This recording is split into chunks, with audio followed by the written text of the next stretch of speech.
det hele det startede faktisk med, jeg så en video her på YouTube.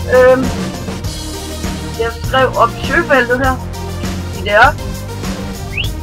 Der skrev jeg op i søgefeltet, hvordan laver man en YouTube-kanal.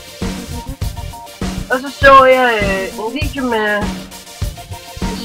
en person, jeg tror det var Pjavn før faktisk det var.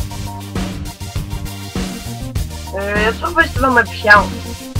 Jeg ved det sgu ikke. Men altså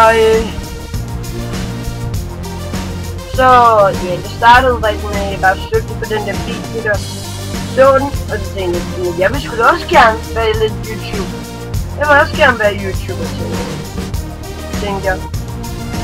Så spurgte min timer, om hun ville hjælpe mig med at lave en YouTube-kanal, og ja, og det lavede hun så for mig.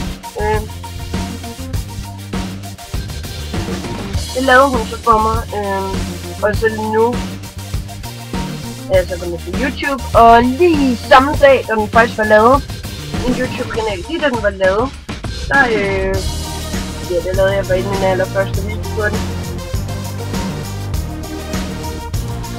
Det lavede jeg min første video på min egen YouTube-kanal, og ja.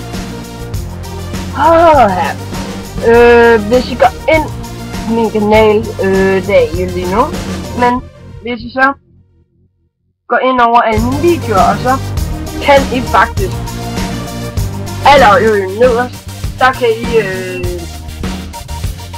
finde den video, men ja, jeg slappede af lige den video der, og ja, den video det var ude i vores have, hjemme hos min lejlighed.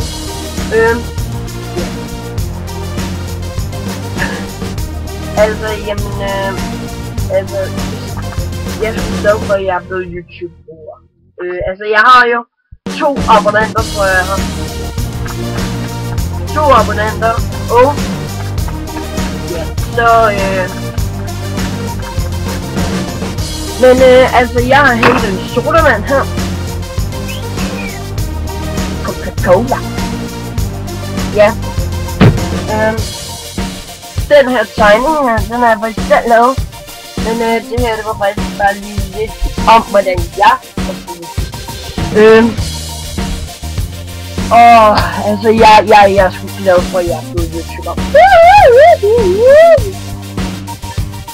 Men jeg håber bare, I nød den her video. Hej.